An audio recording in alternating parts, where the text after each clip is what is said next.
जय जगन्नाथ। इंग्राजी नववर्ष 2026 समस्त ओडिशावासी एवं नियाली जनसाधारण को मोर अशेष अशेष शुभेच्छा एवं अभिनंदन।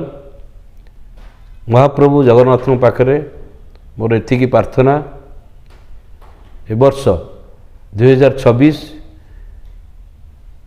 नियाली चाषी भाई मानक पई, महिला मानक पई, युव छात्र समाज पई समृद्धिर वर्ष हो, सुखर वर्ष हो एवं संभावनार वर्ष हो।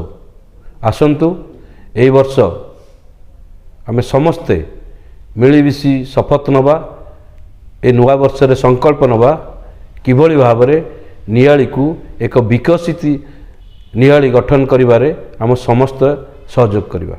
जय जगन्नाथ।